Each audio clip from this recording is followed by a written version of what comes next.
عليكم ورحمة الله وبركاته. إن الحمد لله نحمده ونستعينه ونستغفره ونعوذ بالله من شرور أنفسنا ومن سيئات أعمالنا. من يهده الله فلا مضل له ومن يضلل فلا هادي له. وأشهد أن لا إله إلا الله وحده لا شريك له وأشهد أن محمدا عبده ورسوله. يا أيها الذين آمنوا اتقوا الله حق تقاته ولا تموتن إلا وأنتم مسلمون. يا أيها الناس اتقوا ربكم الذي خلقكم من نفس واحدة وخلق منها زوجها وبث منهما رجالا كثيرا ونساء. واتقوا الله الذي تساءلون به والأرحام إن الله كان عليكم رقيبا. يا أيها الذين آمنوا اتقوا الله وقولوا قولا سديدا يصلح لكم أعمالكم ويغفر لكم ذنوبكم. ومن يطع الله ورسوله فقد فاز فوزا عظيما. أما بعد. Alhamdulillah, bersyukur kita kepada Allah Subhanahu wa taala.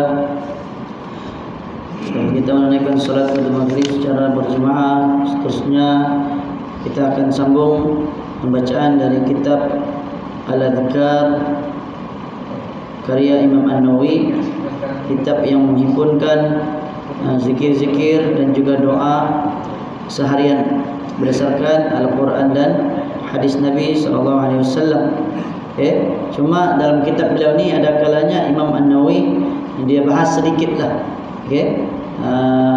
ilmu fiqh, sebagaimana pada minggu yang lalu kita ada baca masuk dalam bab solat. Kita masuk dalam bab solat. Kata Imam Nawawi, dia kata pada bab ini cukup luas pembahasannya dan banyak hadis yang sahih menerangkan tentangnya. Cuma dia kata sehubungan dalam pembahasannya ada muncul beberapa cabang, dia kata masalah dalam kitab fiqh, dalam kitab fiqh.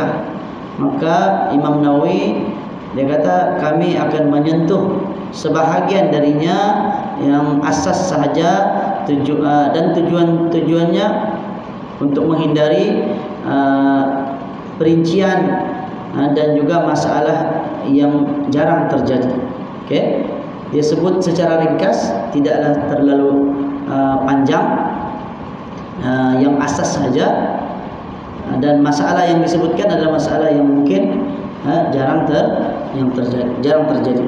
Sebagaimana kami juga sengaja dikata tidak menyebutkan sebahagian besar dari dalilnya dengan maksud untuk meringkaskan saja, kerana kandungan kitab ini bukanlah untuk menjelaskan masalah dalil, melainkan untuk menjelaskan perkara yang untuk diamalkan. Jadi beliau hanya sebutkan, dia utamakan dalil dari sudut perkara yang diamalkan, yakni bab-bab zikir, doa dan seterusnya. Dan kita sudah masuk bab takbiratul ihram. Kata Imam Nawawi, salat tidak sah kecuali takbiratul ihram, sama ada salat fardu maupun salat sunat. Takbiratul ihram menurut mazhab Syafi'i ataupun menurut Imam Syafi'i serta kebanyakan ulama adalah bahagian dari salat, masuk dari bahagian salat, iaitu salah satu rukunnya. Rukun dalam mazhab Syafi'i ada 13 rukun salat.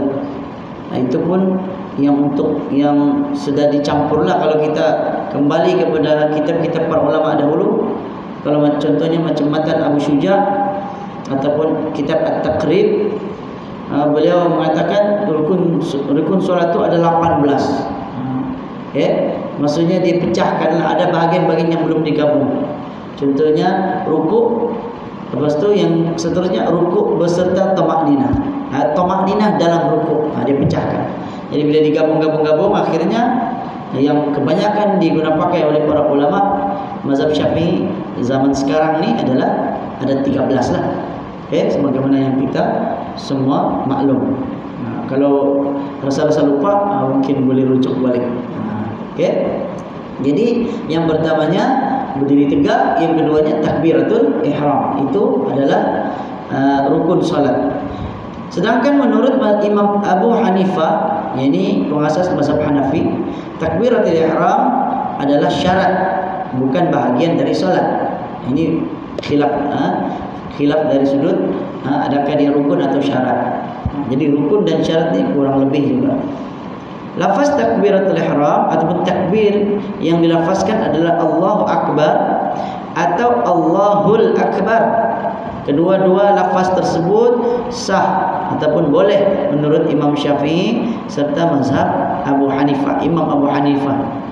Sedangkan menurut Imam Malik lafaz yang kedua tidak boleh. Lafaz Allahul Akbar tidak boleh, mesti Allahu Akbar.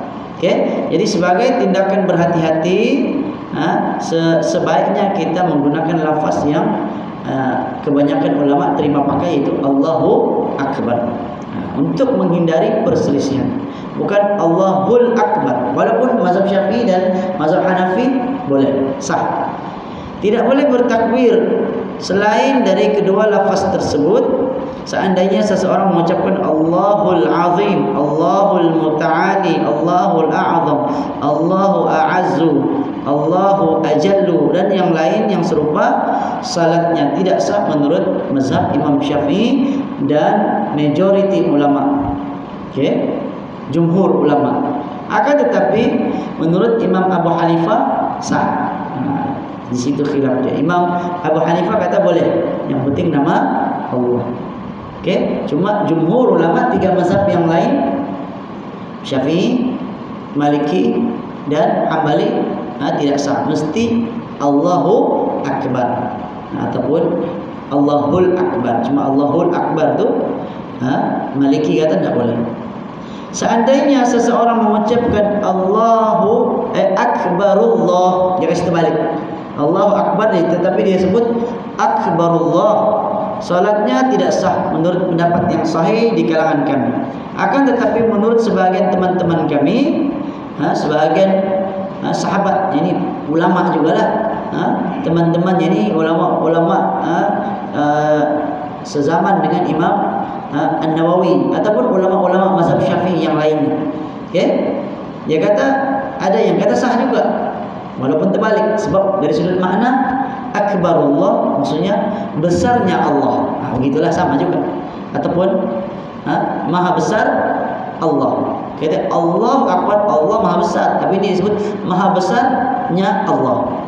Dari segi makna betul juga. Okey.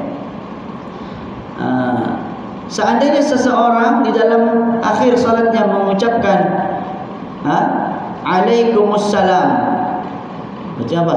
Assalamualaikum, tapi dia terbalik Alaikumussalam, contoh, dia bagi salam, maka sah salatnya menurut pendapat yang benar. Okey, tapi ada juga pandangan yang kata tidak sah. Okey, takbir dan lain-lain berupa zikir maka tidak sah kecuali mengucapkannya dengan lisan dan ia sendiri yang mendengar yang diucapkannya. Okey, jadi kalau takbir ataupun selain daripada yang disebutkan tadi, maka tidak boleh, dia kata. Okay, kecuali dia mengucapkannya dengan lisan dan didengar oleh dirinya sendiri, dan apabila tidak mengganggu. Okey, maksudnya saya baca sekali lagi ya. Takbir dan lain-lain yakni zikir-zikir tidak sah kecuali mengucapkannya dengan lisan dan didengari oleh dirinya sendiri. Maksudnya yang dalam solat tu kita sebut Allahu Akbar, tidak sah kecuali kita dengar. Itu maksudnya. Kita sendiri dengarlah, bukan maksudnya mesti orang lain dengar. Sekurang-kurangnya diri kita mesti dengar. Tapi itu pun dahulu masa kami ada kursus imam-imam, kami diajarkan, dikata mengikut pendapat ulama yang benar, maksudnya yang paling selamat, maksud didengar oleh diri sendiri ini dalam keadaan sunyi. Contohnya tiada kipas, kan? Kita memang kita dengar. Tapi kalau sekiranya ada gangguan bunyi-bunyi, sebenarnya kita boleh dengar, tapi kerana ada gangguan maka kita tidak dengar, maka itu tidak dikira. Maksudnya boleh, tidak jadi masalah walaupun kita tidak dengar suara kita sendiri. Boleh paham? Okey, ini menurut mazhab Syafi'i. Adapun mazhab Hambali sekurang-kurangnya bibir itu bergerak. Nah, walaupun dia tidak dengar tapi bibirnya bergerak masih dikira sah juga. Okey. Bila ia terganggu oleh perkara yang mengganggunya untuk mendengar, maka perkara ini telah diterangkan pada di awal kitab. Ini maksudnya tidak jadi masalah, boleh. Kalau ada yang mengganggu dari sudut ada bunyi bising tadi. Okey, samalah macam yang kami diajarkan. Jika orang yang bersangkutan itu adalah orang yang bisu atau orang yang sakit, maka cukuplah ia menggerakkan mulutnya mengikut kemampuannya, sedangkan solatnya tetap sah. Bagi orang yang memang contohlah sarut suara memang tak boleh kasih keluar suara. Kalau kasih keluar lebih kuat tak boleh. Jadi sekadar bisik-bisik sajalah, maka sah hukumnya. Okey, kerana itulah yang dia termampu. Takbir tidak sah dengan menggunakan bahasa ajam, yakni bahasa selain bahasa Arab. Contoh Allah Maha Besar bahasa Melayu, tidak boleh. Okey. Yakni bagi orang yang mampu mengucapkannya dengan bahasa Arab. Namun bagi orang yang tidak mampu maka sah juga. Kalau kecuali orang yang mampu. Dia boleh pelat betul lah, contohlah lidah dia susah sangat. Kalau Allah Maha Besar tu senang sikit. Itu pun Allah, contohlah kan. Itu tidak kisahlah. Itu yang dia termampu. Akan tetapi dia wajib mempelajari mengucapkannya di dalam bahasa Arab. Wajib belajar sampai dia boleh sebut Allahu Akbar. Tapi sebenarnya mudah. Sebut Allahu Akbar ni tidaklah sesusah mana pun. Okay? Mungkin Allah tu sajalah yang sebahagian orang mungkin ada sedikit kesukaan. Ada yang Allah, ada Allah. Kalau budak-budak terutamanya memang pada permulaannya susah sedikit. Kan? Kalau mungkin kalau orang India pun kadang-kadang mungkin Allah dia susah, Allah. Mungkin, okey? Apabila dia melalaikan belajar, maksudnya dia tidak mau belajar, dia sengaja tidak mau belajar, maka solatnya dikira tidak sah. Dan dia wajib mengulangi semua solat yang telah dikerjakan selama dia melalaikan belajar. Maksudnya dia dia sengaja tidak mau belajar, maka dia wajib untuk qada balik, ulang balik solatnya sampailah dia maksudnya dia belajar dan dia qada balik solatnya. Okey, cuma saya rasa ini masalah yang terpencil lah. Jarang sekali orang yang tidak boleh menyebut Allahu Akbar. Meskipun tidak faham maksud, kebanyakan boleh sebut. Menurut pendapat yang sahih dan yang terpilih, takbiratul ihram tidak boleh dipanjangkan serta tidak boleh dilakukan, melainkan diucapkan dengan jelas serta cepat. Okey, menurut pendapat yang lain takbiratul ihram diucapkan panjang. Jadi ada satu pendapat kata boleh Allahu Akbar, satu pendapat boleh. Tapi pendapat yang terpilih yang lebih tepat dia kata tidak terlalu panjang. Allahu Akbar, begitulah. Ataupun panjang sedikit. Allahu Akbar, jangan terlalu panjang. Okey. Sedangkan takbir lainnya menurut pendapat yang sahih dan terpilih sunat memperpanjangkan bacaannya sehingga sampai ke rukun berikutnya. Yang itu boleh. Maksudnya kita dari berdiri contohnya kan, ataupun dari sujud tadi mau berdiri kita pun banyak Allah sampai berdiri tegak Akbar. Itu boleh. Disunatkan, bahkan disunatkan memperpanjangkan lagi. Okay? Supaya orang pun tahulah perbezaan. Oh yang ni terutamanya kalau perempuan lagi di belakang yang tak nampak imam, dia hanya bergantung perubahan itu daripada bunyi imam. Kan? Kalau dia tidak terdengar sudah sami Allah liman hamidah, habis. Dia dah tahu sudah ini rukuk kah, sujud kah. Kan? Jadi kalau boleh imam tu dia sekatalah kan. Mana yang bergeraknya jauh sikit tu mungkin panjanglah sedikit. Kalau yang pendek, contohnya mau tahiyat akhir sudah, daripada sujud mau tahiyat akhir. Jangan pula Allahu Akbar. Nanti orang ingat berdiri. Rupanya tahiyat akhir. Jadi kena Okey. Jadi dia kata sedangkan takbir lain menurut pendapat yang sahih yang terpilih sunat memperpanjangkan bacaan sehingga sampai kepada rukun yang berikutnya. Ada lagi pendapat yang mengatakan tidak juga boleh dipanjangkan. Ada satu pendapat. Seandainya seseorang memperpanjangkan bacaan yang seharusnya tidak perlu dipanjangkan atau dia meninggalkan bacaan panjang yang seharusnya dibaca panjang, maka solatnya tidaklah batal, akan tetapi tidak memperolehi keutamaan. Maksudnya yang penting tu yang Allah itu memang panjanglah 2 harakat. Jangan dia salah macam yang sebelum ni disebut, tidak boleh kita sebut Allahu Akbar, tidak boleh. Itu haram hukumnya. Kenapa? Sebab kalau kita panjangkan A di depan, dia jadi maksud adakah Allah Maha Besar. Kenapa begitu? Sebab hamzah yang panjang di depan dalam bahasa Arab maksudnya hal, adakah. Okey. Jadi jangan Allahu Akbar, tak boleh. Dia jadi macam adakah Allah Maha Besar. Macam seolah kita mempersoalkan kebesaran Allah. Jadi itu haram menyebut A tu panjang. Dia mesti Allah. Betul Allah. Lam tu lafzul jalalah itu yang panjang. Jangan pula Allahu Akbar. Macam nasyid pula Allahu Akbar, kan. Pendek betul lah pula. Jadi kena panjang 2 harakat. Walaupun dalam Quran, dulu saya pun pernah terfikir juga, kenapa dalam Quran ni dia tiada tanda panjang? Bukankah panjang Allahu Akbar? Tapi tanda dia biasa saja.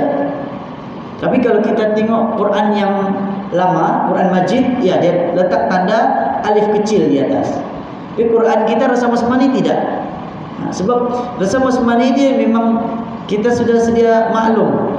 Dia memang tulis biasa, tapi bacaan lafzul jalalah memang panjang pada lam di tengah. Allahu Akbar. Walaupun tidak ada tanda panjang. Itu memang sudah semua orang mesti tahu. Sebab itu Rasam Osmani dia ada susah sedikit. Contohnya lagi-lagi lah kalau masuk dalam nun wiqayah ataupun iltiqa sakinain. Macam qul huwallahu ahadunillahus samad, kan. Kalau dalam Quran Majid tu bagus ada nun kecil di bawah ni. Tapi kalau Rasam Osmani tiada. Qul huwallahu ahadun Allahus samad. Kalau orang mau sambung, orang tak tahu kaedah dia baca qul huwallahu ahadullohus samad. Salah sudah. Kenapa salah? Sebab ada tanwin di situ. Bila tanwin tidak boleh dihilangkan. Qul huwallahu ahadun. Caranya tanwin tu tukar pergi nun mati. Bila ada nun mati, qul huwallahu ahadun, ada nun mati sudah. Macam mana mau hidupkan? Mati tu ganti pergi baris bawah. Ahadunillah. Kalau tulis lagi senanglah, tapi cuba gambarkan sajalah. Okey, banyak lagi dalam Quran tu bacaan-bacaan yang begitu. Okey, cuma memang tidak ada tulis nun. Jadi kalau kita mau senang mungkin boleh Google lah, tulis sana iltiqa sakinain atau tulis sana nun wiqayah. Ada juga yang dalam kitab tajwid sebut nun iwad. Dia ada 3 nama tu. Nun wiqayah, nun iwad, ada juga yang sebut iltiqa sakinain. Tapi yang lebih tepatnya iltiqa sakinain lah. Tapi semua pun boleh sajalah. Okey, tidak ada yang salah. So itu nama lah ulama yang berikan nama. Baik. Seandainya ini sudah tadi, tempat untuk memperpanjangkan takbiratul ihram ialah huruf lam dari lafaz Allah. Sedangkan yang lain tidak boleh dipanjangkan. Jadi yang boleh panjang cuma lam. Allah di situ. Dan Allah di situ lam dia lam tafkhim. Tafkhim ini tebal. Allah bukan Allah. Kalau Allah kecuali sebelum nama Allah tu di baris bawah lillah, baru dia tarqiq, baru pendek, baru nipis. Bila lillah, bismillah, sebab sebelum Allah baris bawah. Itu baru bacaan tarqiq, ataupun maksud tarqiq tu terjemahannya nipis. Kita baca dalam keadaan mulut kita senyum. Bismillah, lillah. Tapi kalau Kalau dia baris atas atau baris depan, sebelumnya Allah, okey, ataupun ayatullah, Allah. Tapi jangan sampai mulut tu jadi bulat. Allah tidak boleh. Dia macam biasa Allah, cuma kita kembangkan di dalam saja mulut tu. Okey? Macam belajar tajwid pula. Okey, kita masuk bab imam hendaklah mengeraskan bacaan takbiratul ihram dan bacaan takbir pada setiap perpindahan dari rukun ke rukun lainnya. Menurut sunnah, imam hendaklah mengeraskan bacaan takbiratul ihram dan bacaan lainnya agar makmum mendengarnya. Sedangkan bagi makmum dianjurkan membacanya dengan suara yang rendah yang hanya didengari oleh dirinya sendiri. Jangan makmum pun Allahu Akbar lawan imam. Kuat juga suara dia. Okey? Tetapi seandainya imam merendahkan suaranya atau makmum mengeraskan bacaannya, maka solat masing-masing tidaklah batal. Kalau ada orang masih kuat, solatnya masih sah. Begitu juga imam terlupa contohnya. Tiba-tiba dia rukuk, kita nampak imam rukuk, dah kan kita dah rukuk, kita pun rukuk lah. Tapi imam terlupa, maka solat sah. Okay? Tapi yang kesiannya yang belakang, contohnya muslimat tidak dengar, sudah rukuk kau belum tadi. Dia tertinggal satu Allahu Akbar, terlepas satu, maka dia jadi lambat satu rukuk. Okey, sebab tu paling bagusnya kalau ada tabir kan dibukalah supaya dia nampak. Yang ada yang sembahyang menghadap, jadi yang tengah tu kena betul. Jadi yang di tepi-tepi yang dah nampak tu dia boleh ikut orang yang di tengah. Kalau zaman Nabi pun, silap saya, memang tidak ada istilah tabir. Nabi SAW, sehabis saya solat, Nabi akan menghadap ke arah makmum dan berzikir. Okey, dia namanya insiraf ba'da salat, ba'da salam. Duduk sebentar selepas salam. Okay, Imam Syafi'i dia ada bahas dalam kitab Al-Um. Tujuannya adalah untuk memberi masa bagi wanita untuk beredar dari masjid. Nabi akan lihat sampai perempuan, Nabi nampak perempuan semua sudah keluar. Barulah Nabi pun keluar dari masjid. Maka lelaki pun keluarlah. Cuma Imam Syafi'i kata, aku suka makmum bersama-sama dengan imam. Bila maksudnya kalau imam selesai, maka makmum pun selesai, keluar bersama-sama. Tapi tidak menjadi kesalahan kalau ada orang yang mungkin ada urusan dia mau keluar terlebih dahulu. Dia bukan jadi satu kesalahan lah. Okey. Hendaknya seseorang mengucapkan takbir dengan benar. Untuk itu janganlah seseorang melakukan bacaan panjang bukan pada tempatnya. Jika dia memperpanjangkan hamzah dari lafaz Allah yang tadi saya sebut, Allahu Akbar, ataupun isbah rakaat fathah, dia baca isbah harakat fathah pada huruf ba. Contohnya huruf ba dari lafaz bar sehingga menjadi panjang. Contohnya Allahu Akbar. Begitu. Maka solat tidak sah. Kedua-dua tidak boleh. Sebut Allahu Akbar tidak sah. Begitu juga Allahu Akbar pun tidak sah. Jadi hati-hati. Nampak macam ringan, kan? Kedua-duanya itu kesalahan yang besar. Okey? Tidak boleh sebut yang panjang cuma Allah saja. Yang A di depan tidak boleh panjang. Begitu juga ba dia tidak boleh, bar tidak boleh. Ba pendek, Allahu Akbar begitu. Bukan kalau dibaca lagi dua-dua dia kasih panjang. Allahu Akbar. Salah besar. Jadi boleh menyebabkan salatnya tidak sah. Menurut ulama tidak sah. Okey, jadi hati-hati. Jumlah takbir pada setiap bilangan rakaat. Salat 2 rakaat terdiri dari 11 takbir. Kita kiralah sendiri ya, berapa takbir dari takbiratul ihram sampailah salam. Berapa takbir? Dia kata ada 11 takbir. Kalau 3 rakaat 17 takbir, 4 rakaat 22 takbir. Semuanya itu disyariatkan. Setiap rakaat terdiri atas 5 takbir, yaitu takbir untuk rukuk, takbir untuk Satu takbir ruku, kemudian 4 kali takbir untuk duduk, atau 2 kali sujud. Untuk 2 kali sujud itu 4 kali takbir, serta mengangkat kepala dari keduanya, dan ditambah lagi dengan takbiratul ihram dan takbir untuk berdiri dari tasyahud pertama, tahiyat awal. Jadi semuanya itu yang disebut tadilah, kalau 2 rakaat 11 takbir, 3 rakaat 17 takbir, 4 rakaat 22 takbir. Jadi kalau ada terkurang, dia tidak menjadi masalah, ini sunat saja. Okey, dalam mazhab Syafi'i dia panggil sunat hayat. Sunat hayat. Kecuali apa? Takbiratul ihram itu rukun. Adapun takbir perpindahan rukun itu sunat hayat atau hayat. Okey, semua takbir itu hukumnya sunat. Seandainya seseorang meninggalkannya dengan sengaja atau terlupa, maka solatnya tidaklah batal serta tidaklah haram dan tidak perlu sujud sahwi. Sebab itu dalam mazhab Syafi'i, sunat dalam solat ni ada 2. Satu sunat ab'ad, satu sunat hayat. Sunat ab'ad kalau kita tertinggal, maka disunatkan untuk diganti dengan sujud sahwi. Apa dia? Duduk tahiyat awal. Okey, duduk tahiyat awal dan juga qunut subuh. 2 tu saja. Kalau tertinggal salah satu di antara itu, maka disunatkan untuk diganti dengan sujud sahwi.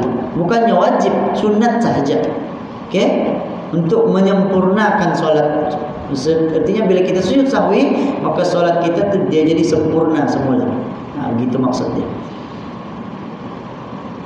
Kecuali dia kata, kecuali takbiratul ihram, kerana tidak sah solat sekiranya tidak bertakbiratul ihram, dan para ulama tidak berselisih dalam perkara ini.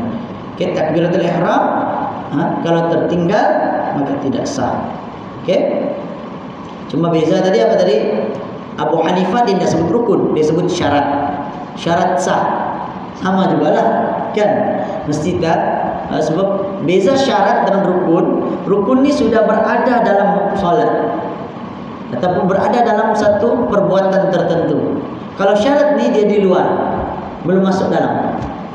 Jadi Abu Hanifah bagi dia takbir tu belum solat lagi. Begitu saja. Dia khilaf sedikit saja, bukannya khilaf yang besar. Baik, doa sesudah takbiratul ihram, barulah masuk bab doa. Okey, sehubungan dengan masalah ini, membaca doa selepas takbiratul ihram, maka ada banyak hadis yang menerangkannya. Semuanya tersimpul sebagai berikut. Yang ini dia gabung. Imam An-Nawawi dia gabungkan semua sekali dalam riwayat yang ada. Nanti baru disebutlah satu-satu apa riwayatnya. Tapi dia gabungkan dulu. Bacaannya ini yang digabung semua. Allahu akbar kabira walhamdulillahi katsira wa subhanallahi bukratan wa asila.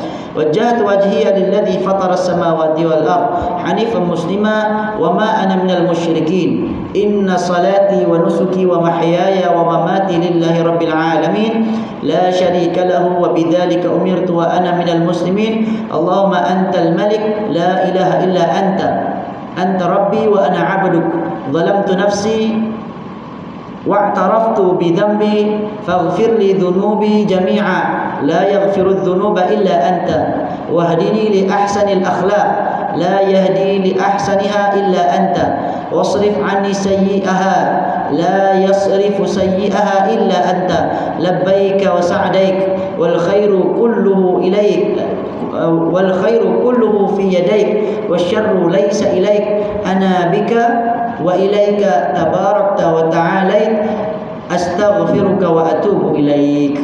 Macam doa iftitah yang digabungkan ke seluruh riwayat lah. Jadi saya nak baca arti dia lah. Saya pergi kepada bacaan terus. Kemudian sesudahnya kata Imam Nawawi, maka hendaklah dia membaca doa ni. Yang kedua ni, selepas habis doa iftitah tadi, ada lagi satu doa yang masih termasuk dalam doa iftitah juga, yaitu Allahumma ba'id baini wa baina khataayaya kama ba'adta bainal masyriqi wal maghrib. Allahumma naqqini min khataayaya kama yunqqa at-thawbul abyad min ad-danas. Allahumma ighsilni min khataayaya bithalji wal ma'i wal barad. Okey, ya Allah, jauhkanlah antara diriku dan dosa-dosaku sebagaimana Engkau jauhkan antara timur dan barat. Ya Allah, bersihkan diriku dari dosa-dosaku sebagaimana baju putih dibersihkan dari kotorannya. Ya Allah, cucilah diriku dari dosa-dosaku dengan salji, air dan embun. Okey, semuanya ini ada disebutkan di dalam hadis yang sahih dari Rasulullah sallallahu alaihi wasallam. Sehubungan dengan bab ini ada hadis lain yang menerangkannya, antara lain hadis Siti Aisyah yang menceritakan. Baru dia masuk satu-satulah. Kana Nabi sallallahu alaihi wasallam idza iftataha as-salah qala subhanaka Allahumma bihamdik wa tabaraka ismuk wa ta'ala jadduk wa ilaha ghairuk. Okey, jadi ini dalam satu hadis disebutkan bahawa adalah Nabi sallallahu alaihi wasallam idza iftataha as-salah, ketika membuka solatnya dengan iftitah. Iftitah ni pembukaan lah. Jadi lepas Allahu Akbar maka dibuka dengan satu bacaan. Apa bacaan dia? Subhanakallahumma bihamdik wa tabarakasmuk wa ta'ala jadduk la ilaha ghairuk. Maha suci Engkau ya Allah, dan dengan memuji kepadamu, maha agung namamu, maha tinggi keagunganmu, tiada Tuhan selain Engkau. Hadis ini riwayat Imam At-Tirmizi, Imam Abu Dawud dan Imam Ibnu Majah, namun dengan sanad yang dhaif. Okey, hadis ini dinilai dhaif oleh Imam Abu Dawud dan juga Imam At-Tirmizi serta Imam Al-Baihaqi. Jadi hadis ini ada kelemahan. Okey, jadi tidaklah dimasukkan dalam yang bacaan panjang tadi di atas. Cuma Imam Nawawi sudah bahas di awal kitab ni, dia kata hadis yang dhaif boleh diamalkan dalam bab fadail amal. Okey, maksudnya kalau hadis ini sahih maka mudah-mudahan kita mendapat pahala dari bacaan tersebut. Okey, tapi kalau kita mau ambil yang sahih saja pun masih banyak lagi sebenarnya. Okey, kalau dicantum-cantum doa memang kita tidak akan mampu amalkan. Yang sahih saja pun kita tidak mampu amal sebab terlalu banyak. Apalagi kalau dicampur dengan yang dhaif, yang palsu itu janganlah diamalkan, kan? Palsu ini macam direka-reka oleh orang. Okay? Contohnya, bukan zaman sekarang saja, ada orang yang mereka cerita di awal di zaman Nabi pun ada juga, dan orang yang suka mereka cerita, terutamanya mungkin dari orang-orang yang fasik. Okey, hadis riwayat Imam Abu Dawud, Imam At-Tirmizi, Imam Nasai dan Imam Baihaqi melalui riwayat Abu Sa'id Al-Khudri, tetapi mereka menilai sebagai dhaif yang tadi. Okey, hadis Aisyah tadi. Adapun Imam Baihaqi mengatakan doa iftitah yang diriwayatkan dengan lafaz subhanakallahumma wa bihamdik ini melalui sahabat Ibnu Mas'ud dengan kedudukan marfu'. Marfu' ini maksudnya sampai kepada Nabi. Sedangkan riwayat yang diketengahkan melalui sahabat Nabi Anas radhiyallahu anhu kedudukannya marfu', tetapi semuanya berkedudukan dhaif. Jadi maksudnya, tapi kadang-kadang ada kalanya hadis yang dhaif ni bila ada penguat hadis-hadis yang lain dia menjadi naik tarafnya jadi hasan. Okey, hadis yang dhaif ada hadis yang lain yang lebih kuat sedikit daripada hadis yang dhaif tadi, maka dia jadilah kepada hasan li ghairi. Hasan li ghairi. Tapi kalau ada hadis tu yang dianya tidak mencapai hadis sahih, tapi tidaklah sampai kepada dhaif, maka dia panggil sebagai hasan li dzati. Okey, dia ada kalau sahih li dzati atau sahih li ghairi, maksudnya hadis itu hadis hasan, tapi ada hadis lain yang sama label hasan sehingga hadis itu menjadi sahih li ghairi. Kalau li dzati maksudnya hadis itu sendiri memang sahih dari zatnya sendiri, maksudnya hadis itu sendiri memang sahih. Itu namanya hadis sahih li dzati. Itu yang paling tinggi lah. Derajat hadis yang paling tinggi ni yang sahih li dzatihi. Kalau hadis tu hasan tapi ada penguat, dia jadi sahih li ghairihi. Tapi kalau hadis tu dhaif, kemudian ada penguat dari yang lain, dia jadi hasan ya, li ghairi. Ataupun hadis tu dia tidaklah sampai dhaif tapi tidaklah pula sampai kepada peringkat hadis sahih, maka dia panggil hasan li dzati. Belajar ilmu hadis pula kan. Kalau kita belajar ilmu hadis, kita akan maksudnya bolehlah kita faham pembahasan para ulama. Sedikit-sedikit kita orang bilang kita tahu umum saja pun okey sudah, daripada langsung tidak tahu. Jadi kurang-kurangnya tahu namanya sahih, maksudnya hadis itu makbul, yang boleh diterima, yang boleh digunakan pakai sebagai hujjah. Yang kedua hasan pun boleh digunakan pakai. Yang ketiga dhaif ni boleh dipakai tapi dalam bab fadail amal sahaja. Adapun dalam bab akidah, bab halal dan haram, maka Imam Nawawi kata tidak boleh digunakan pakai. Okey, seterusnya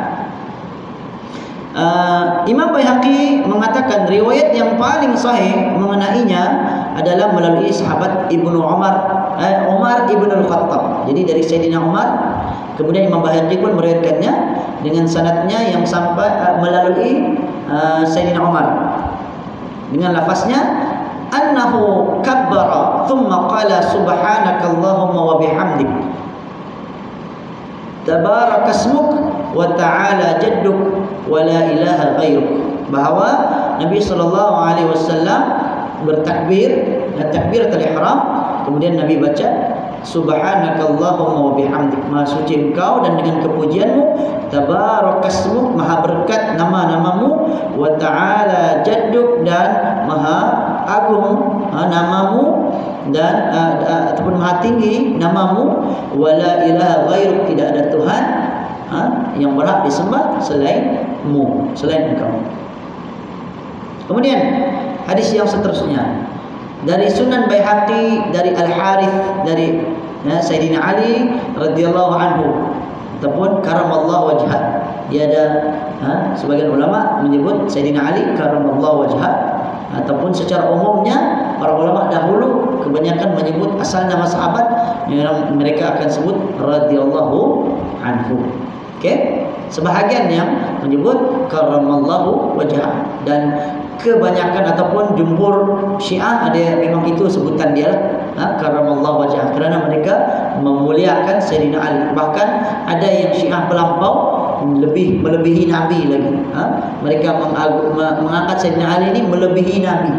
Sebab ada kononnya ni Syiah yang pelampau lah, yang saya ingat ada nama-nama Syiah tu. Ada satu Syiah yang paling teruk, dia kata Jibril tersalah bagi wahyu, kerana Nabi Muhammad dan Sayyidina Ali ni mirip muka dia. Jadi sepatutnya Jibril bagi wahyu kepada Sayyidina Ali, tapi tersalah bagi dengan Nabi. Begitulah ceritanya, konon. Jadi tapi tidak mungkinlah, sebab malaikat tidak mungkin melakukan kesilapan. Malaikat ni maksum, terpelihara, tidak pernah pun tersalah. Tidak pernah melakukan kesilapan, apatah lagi dosa. Mereka adalah makhluk Allah yang sentiasa taat pada perintah Allah. Karena Nabi SAW dari Sayyidina Ali, idza iftataha as-salat qala la ilaha illa anta subhanak zalamtu nafsi wa 'alimtu sawa'an faghfir li innahu la yaghfiru adh-dhunuba illa anta. Kemudian baru sambung wajjahtu wajhiya lilladzi fatara as-samawati wal ardh, sama seperti yang kita biasa baca.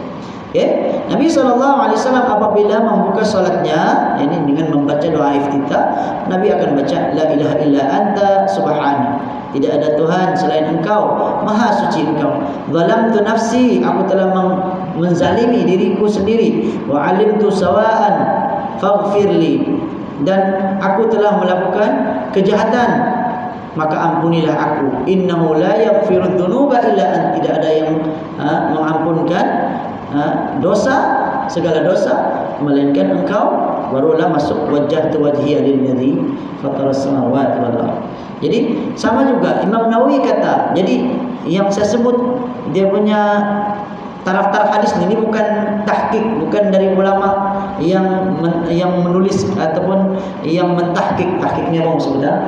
Yang dia bagi dia cek semula lah, dia tulis balik buku ulama, lepas tu dia semak hadis tu. lalu ditulis di bagian nota kaki. Ini bukan nota kaki, tapi ini memang dari Imam An-Nawawi sendiri. Kata Imam Nawawi, hadis ini kedudukannya adalah dhaif kerana sesungguhnya Al-Harith Al-A'war adalah seorang perawi yang telah disepakati akan kelemahannya. Asy-Sya'bi pula sering mengatakan bahawa Al-Harith ini adalah seorang pendusta. Adapun ucapan Nabi sallallahu alaihi wasallam yang mengatakan wasyarru laisa ilaika, menurut pendapat ahlul haq ni ahli kebenaran, ahli sunnah, dari kalangan ahli hadis, ahli fiqh, ahli tauhid, para sahabat, para tabi'in dan orang-orang sesudah mereka dari kalangan para ulama kaum muslimin mengatakan bahawa semua yang ada, yang baik dan yang buruk, yang bermanfaat dan yang berbahaya diciptakan oleh Allah Subhanahu wa taala berdasarkan kehendak dan takdirnya. Apabila perkara ini telah ditetapkan, maka kita haruslah mentakwil makna hadis ini. Maksudnya hadis ini macam seolah-olah tidak betul lah bila disebut asyarru, dia kata asyarru laisa ilaik, keburukan itu bukan darimu. Jadi dari sudut akidahnya dia bertentangan, kerana dalam satu hadis kita biasa baca hadis tentang rukun iman. Al-imanu billah wa malaikatihi wa kutubihi wa rusulihi wal yaumil akhir wa tu'mina bil qadari khairihi wa syarrihi. Kita beriman dengan takdir Allah yang baik maupun yang buruk. Jadi yang buruk pun Allah ciptakan juga. Kan? Kalau dalam hadis dikata keburukan itu bukan dicipta, maksudnya bukan dari Allah. Contohnya dia menjadi satu fahaman lain. Ada satu fahaman dipanggil Qadariyah. Qadariyah ini golongan yang menafikan takdir. Okey, dia kata Allah tidak mentakdirkan. Sebab bagi mereka kalau Allah takdir, jadi Allah takdirkan keburukan, itu satu kelemahan, dia kata. Tidak mungkin. Padahal Allah mentakdirkan yang baik, ada hikmah dia, begitu juga yang buruk ada hikmahnya. Yang buruk tapi di sisi Allah dia satu kebaikan. Mungkin di sisi kita adalah satu keburukan. Kan, contoh sakit. Cubalah Allah kasih sihat saja, kan. Padahal bila kita sakit sebenarnya Allah ingin mungkin ampunkan dosa kita, kan, ingin mengangkat martabat kita. Okey, sebetulnya dalam satu hadis Nabi kata, jangan kamu mencela orang yang sakit demam. Okey, kerana sesungguhnya orang yang diuji oleh Allah diampunkan dosa-dosanya seperti daun-daun yang berguguran. Okay? Jadi kita ni perlu ada ujian dari Allah. Apa saja bentuk ujian adalah sebenarnya hikmahnya Allah ampunkan dosa kita. Allah ingin uji kita sejauh mana kita boleh menanggung ujian Allah SWT tersebut. Bagaimana cara kita berinteraksi dengan ujian yang Allah berikan pada kita. Jadi kata Imam Nawawi, kalau misalnya hadis itu sahih, tapi dari segi dia sudah ucap tadi hadis ni lemah, tidak sahih, yang ada ucapan wasyarru laisa ilaika. Cuma kalau misalnya hadis tu diamalkan, dia kata maka kita wajib, dia kata hendaklah kita mentakwilkan maknanya. Maksudnya ada makna, bawa kepada makna yang betul. Okey. Pendapat mereka ini sehubungan dengan makna kalimah ini disimpulkan dalam jawapan berikut. Jadi dibawakan beberapa pendapat. Yang pertama, pendapat yang paling terkenal yang dikemukakan oleh An-Nadhr, Ibnu Shumail dan para imam sesudahnya. Makna kalimah kejahatan, keburukan itu tidak dapat dijadikan sebagai amal taqarrub, mendekatkan diri kepadamu. Jadi maksud asyarru laisa ilaika, maksudnya keburukan itu tidak boleh dijadikan satu ibadah untuk bertakarrub kepada Allah. Itu takwilan dia. Okey. Yang kedua, mengatakan bahawa arti kalimah yang buruk tidak akan naik kepadamu, melainkan hanya kalimat yang baik yang naik kepadamu. Jadi takwilan yang kedua, ada ulama yang memberi makna yang betul. Dia kata maksud keburukan tu tidak diberikan, maksudnya laisa ilaika, bukanlah ke atasmu, ke atas Allah. Maksudnya kalimah yang buruk tidak naik kepadamu. Yang naik kepada Allah adalah kalimah yang baik-baik sahaja. Okey, yang Allah terima sebagai amal yang soleh, kalimah yang baik. Adapun kalimah-kalimah yang buruk, maka ditolaklah balik, ataupun kita yang akan menanggung dosa dari kalimah yang buruk. Yang ketiga, ada banyak, ada empat. Yang ketiga mengatakan bahawa keburukan dan kejahatan tidak layak dinisbahkan kepadamu. Itu maksudnya. Al-syarru laisa ilaik, keburukan tidak layak bagi Allah. Okey, tidak layak dinisbahkan atau disandarkan kepada Allah. Kerana itu tidak selayaknya bila dikatakan wahai Tuhan yang menciptakan kejahatan, sekalipun pada hakikatnya Allah juga menciptakannya. Kan? Ini dari sudut adab. Memang para ulama dalam kitab akidah dahulu memang mereka tulis, tidak boleh kita sebut wahai Tuhan yang mencipta babi dan anjing contohnya. Contoh gitu kita sebut. Walaupun memang betul wahai Tuhan, bila kita sebut Allah, maka kita kena sebut, kita sandarkan kepada Allah yang baik-baik saja. Seperti doa Nabi Ibrahim. Dalam Al-Quran disebut wa idza maridtu fa huwa yashfi. Kata jika aku sakit, maka Allah lah yang menyembuhkan. Jadi sakit itu satu keburukan, dia sandarkan pada dirinya sendiri. Adapun yang menyembuhkan itu satu kebaikan, maka disandarkan kepada Allah. Dan banyak lagi lafaz-lafaz yang sedemikian. Kita tidak maksudnya yang buruk ni kita tidak sandarkan kepada Allah. Sekalipun dari segi hakikatnya memang betul lah Allah ciptakan yang baik dan yang buruk. Cuma dia dari sudut adab sahaja. Dari sudut adab kita tidak sebut begitu. Okey, walaupun bagi orang yang tahu, orang yang belajar, dia tahu lah memang Allah cipta yang baik dan yang buruk. Cuma yang buruk tu di sisi Allah dia satu kebaikan, mungkin keburukan tu hanya buruk dari sisi pandangan kita sahaja. Syaitan contohnya. Kita berdoa, cubalah tiada syaitan, kan senang. Kan? Tapi bila Allah cipta syaitan, kan adanya syaitan, Allah takdirkan syaitan, maka kita ada ibadah mujahadah.